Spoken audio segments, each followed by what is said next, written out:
All right, a very good afternoon to you and welcome to News Flash at 11 here on Metro TV. My name is Annie Afampo. Let's take a look at the headlines.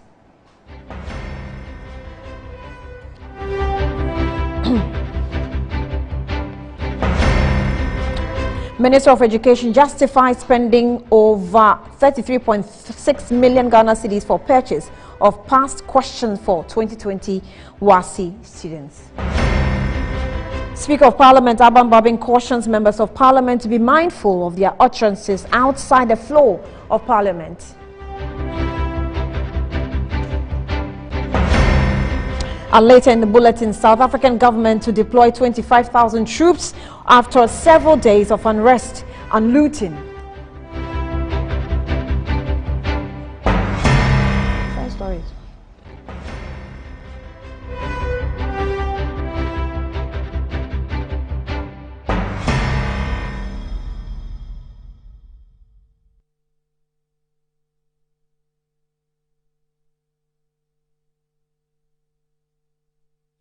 The news is live from the Akua Boahima studio, and in our first story, the Ghana Journalists Association has condemned alleged threats on the life of Erastus Asare Donko, a broadcast journalist with Kumasi-based Love FM, by the Member of Parliament for Asin Central Constituency, Kennedy Japan.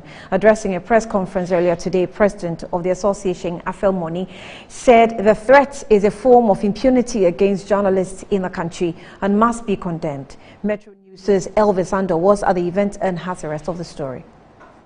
Now, this boy should be beaten seriously. It's so annoying. Some journalists should beat the hell out of him. The president is going to be a boy with bad. And the media, we are about the law. You are not about the law.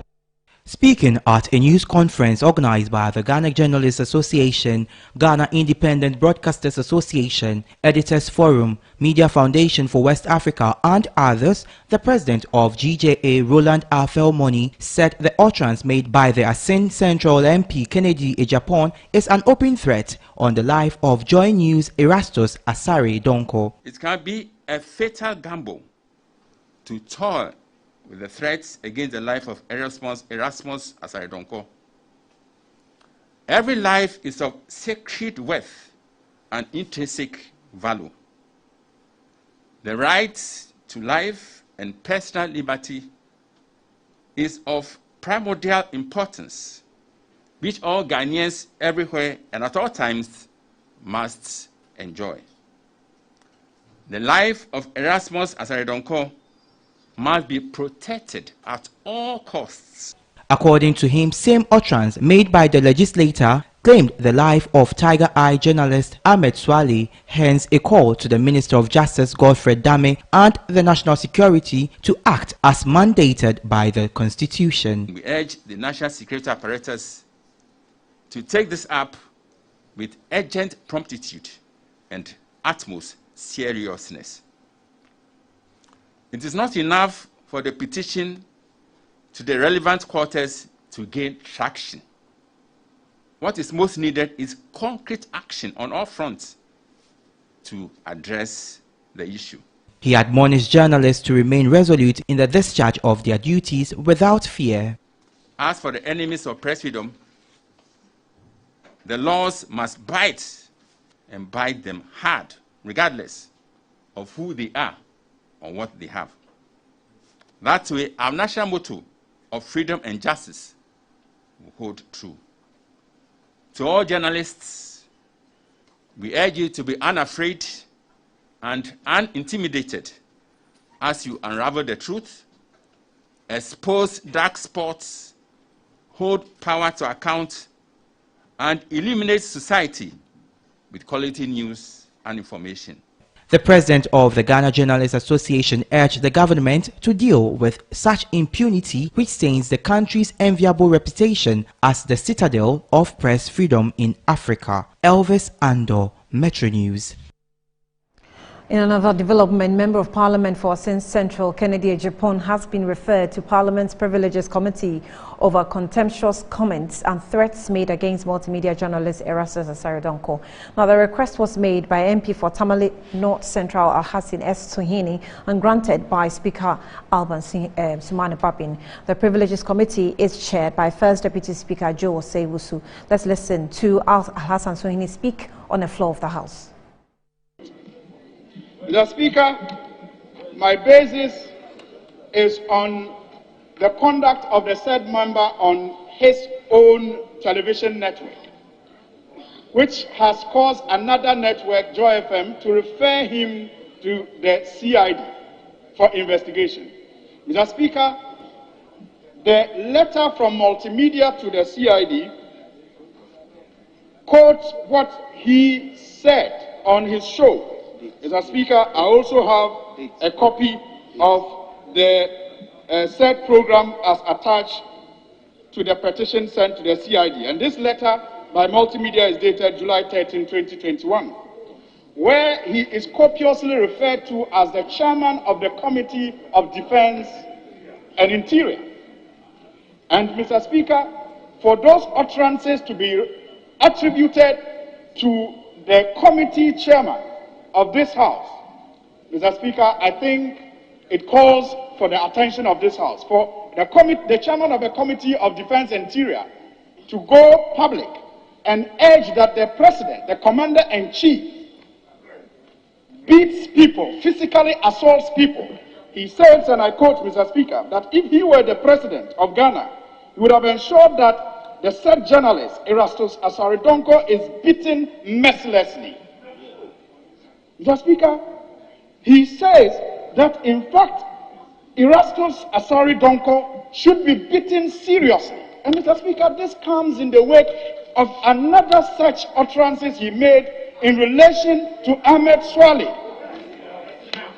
which led, in the view of some people, to the identity of Ahmed Swale being compromised and eventually murdered. Mr. Speaker, I think that as a former journalist,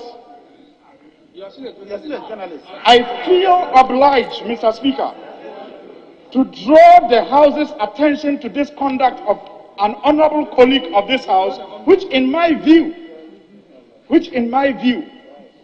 brings this House into disrepute. The Speaker is given the discretion, says may refer any questions of privilege. I think that is why the honorable member is seeking my intervention to refer the matter to the Privileges Committee. This is my first time of hearing this matter. As it is now, I am compelled to refer it to the Privileges Committee. Now, we still stay a little longer in Parliament, but this time on education. And Deputy Minister for Education, John Intimfojo, and leadership of the Ghana National Association of Teachers have assured aggrieved teachers that challenges with the promotion will be duly addressed. Now, the commitment follows a protest by the teachers earlier this week at the premises of the Ghana Education Service, Ministry of Education, and the Ghana National Association of Teachers. We bring you excerpts of the protests and concerns, and then the response from the NATS and Deputy Minister.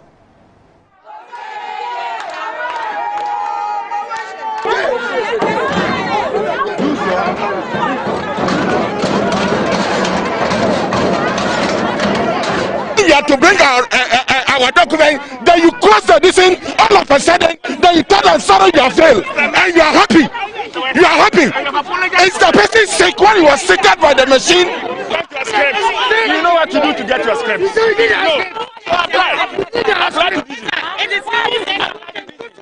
it a crime to be a teacher? Not why. If you can't do the work, step down. If you can't know your work, step down. If you don't know your work, step down. We are a group of teachers that have been denied our promotion rights. what we are due, we have been denied it. And so we have come here to seek redress. Leadership is working on your issue. Let me finish. At the moment, even my boss is not with us, he's in a meeting.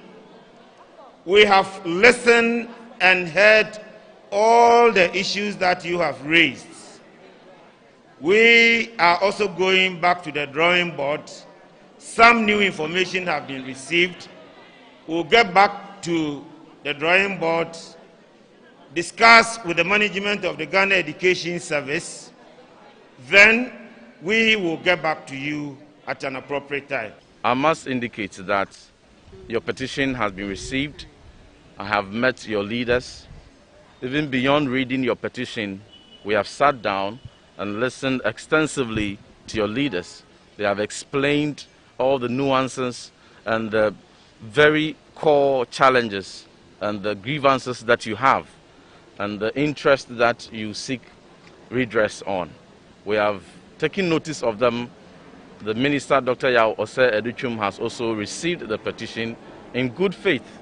So you can be assured that we shall investigate and then address the matters you have raised to ensure that you have the sound mind to continue effective teaching in the various classrooms that we are fortunate and privileged.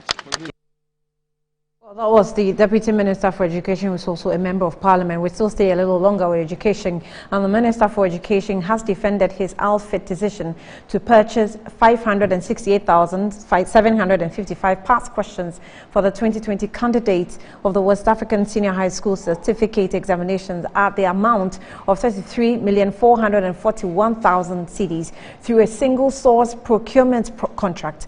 Now, the Minister insists the intervention reflected a 2020 WASSCE examination results. Of us who went to village schools, I never saw past questions. Past questions, I never saw one until I got to high school, Kumasi High School, and I said, wow, there's something called past questions, and there is examiner's report that you can even have access to. So for students in deprived schools, giving them access to previous examination questions, and not just questions, it's questions and answers, an examiner's report. Last year, the ministry procured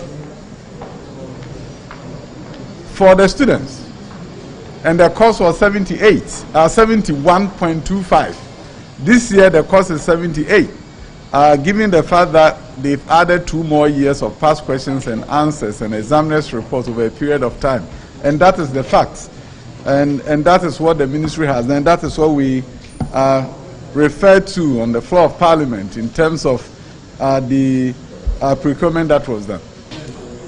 If it didn't work, then you can say it was too much. Students were supported. There are some students who don't have the resources to have access to the things that some of us take for granted.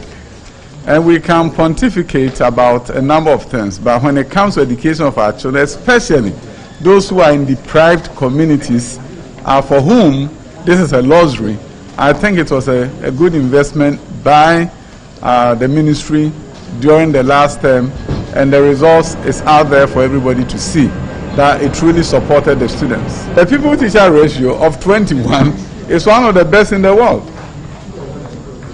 If it is even across the country, that's one of the best things that will have happened to the country.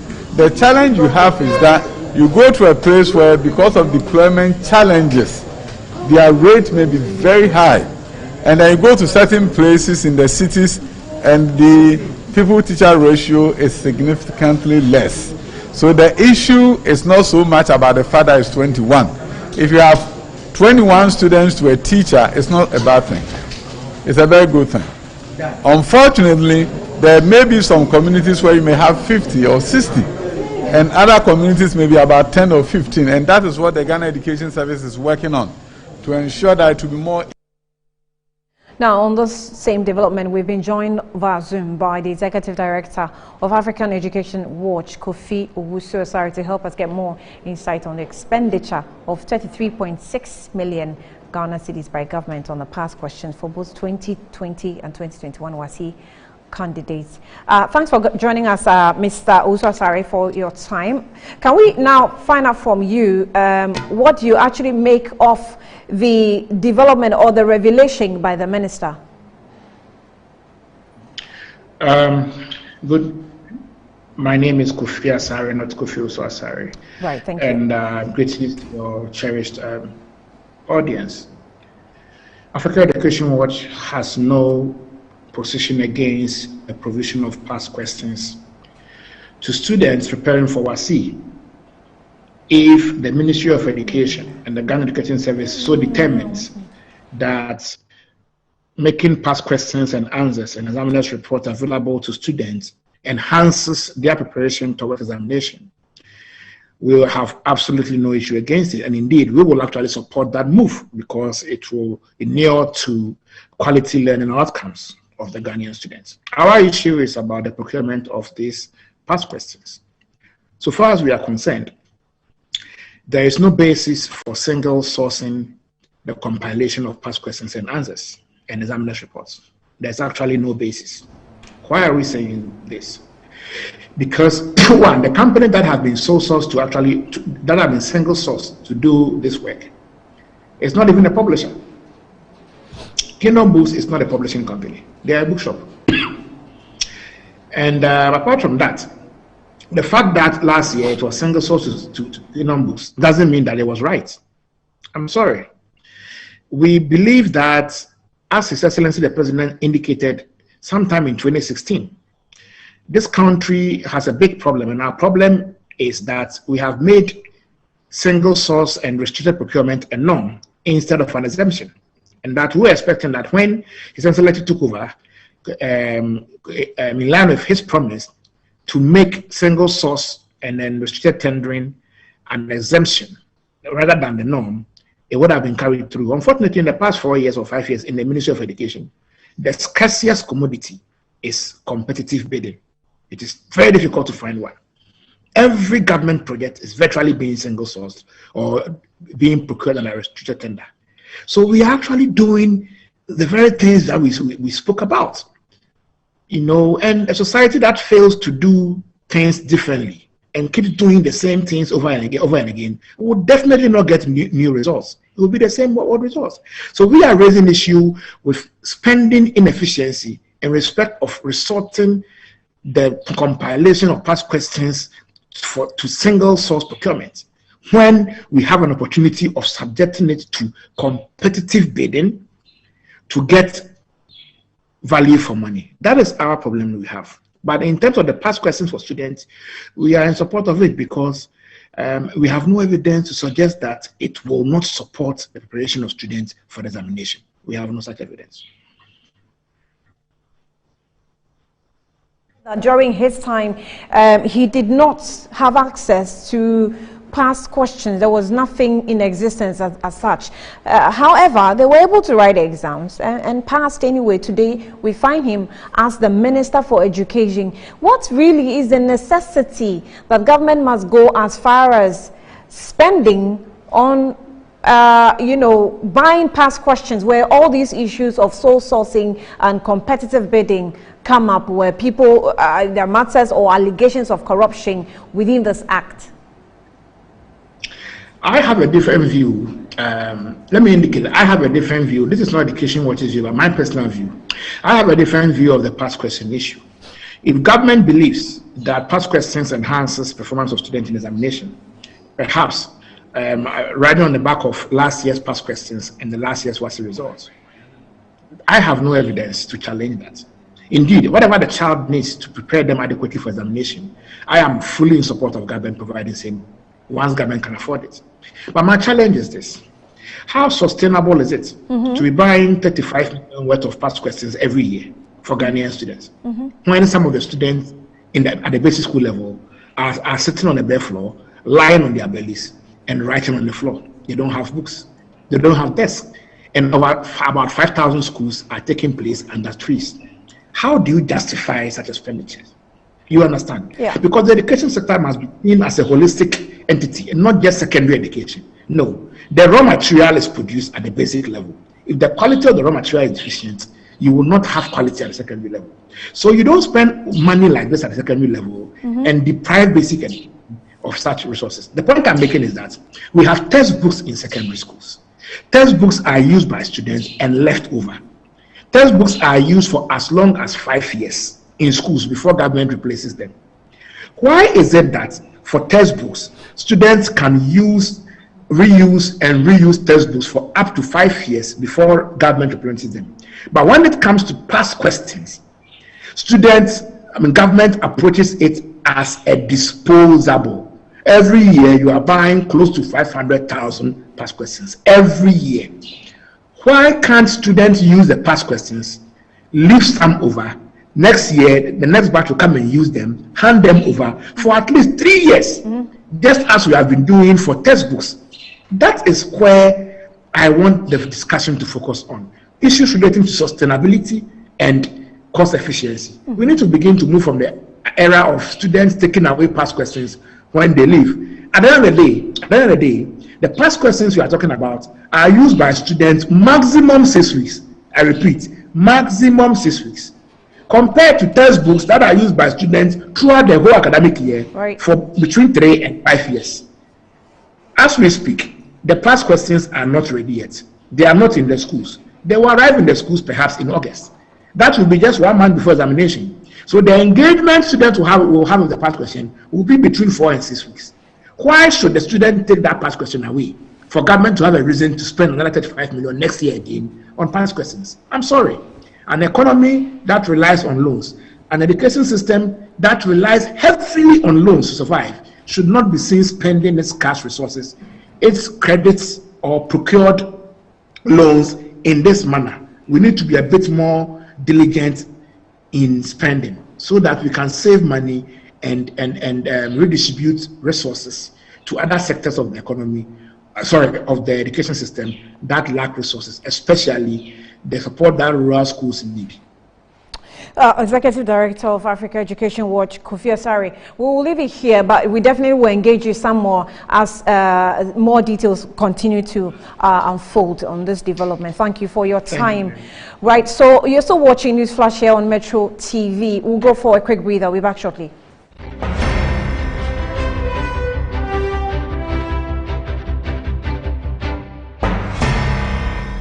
Did you know that cloth handkerchief gets dirty and wet after wiping your sweat or blowing your nose with it?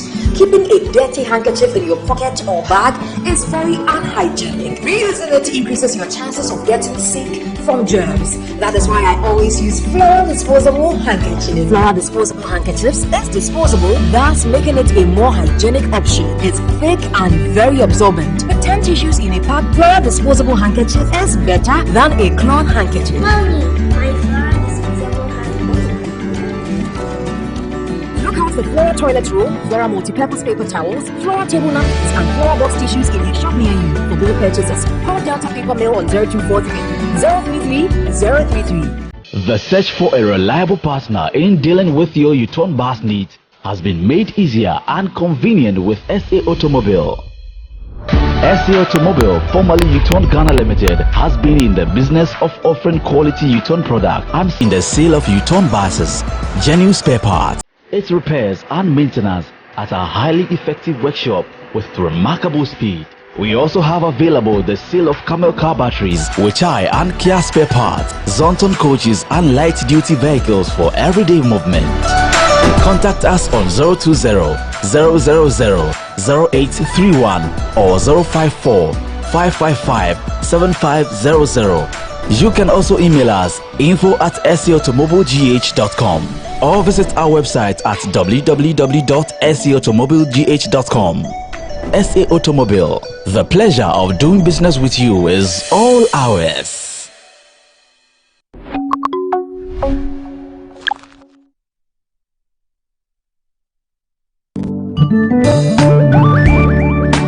In Ghana and in Africa, there is only one place to look to get that luxurious design and decor for your offices and homes. Visit Jamila Home. We give you the climax of luxury wherever you find yourself. Presidential and executive office furniture, living room set, dining set, stunning mirrors, adorable wallpapers, lovely king and queen size beds, valuable antiques and antique goods, beautiful chandeliers and more. Into the bargain, we provide caring customer service, prompt delivery service, skilled and artistic full house design and decor services, and free decor ideas for your space. Our products and service is unparalleled, boasting of top-tier clients all over the globe.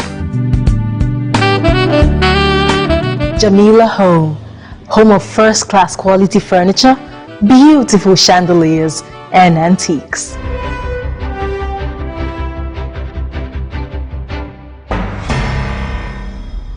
Welcome back. It's News Flash on Metro TV. Now, the Finance Committee of Parliament has made a recommendation for the discontinuation of the vehicle loan arrangement for members of Parliament and Council of State. A report by the committee on the medium-term $28 million loan arrangement between the 8th Parliament and the National Investment Bank, intercepted by Metro News, said the practice has been of grave concern to Ghanaians and also imposes a huge burden on the public purse.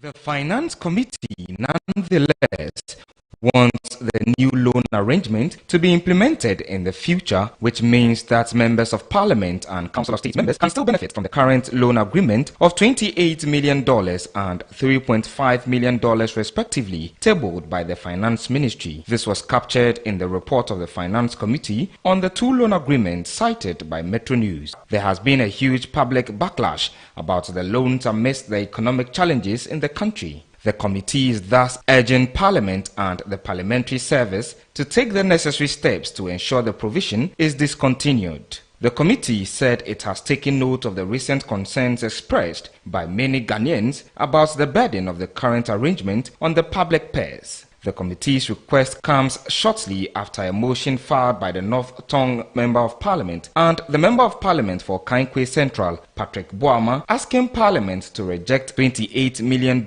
loan facility. According to the motion cited by Metro News, they rather want the state to provide for members' logistics necessary for the performance of their duties as provided for under Article 71 of the 1990. Now, some updates from the International Front. Spokesperson from Jacob Zuma's foundation, Mwalele Manyi, has established that if Jacob Zuma should be released from jail today, the riots and loot will end. He also agrees that 70% of South Africans who are involved in the loot are persons who have economic challenges. We'll give you more when we're back at Newsbeat here on Metro TV. My name is Ania Fomp of a Has Been News Flash. Thanks for watching.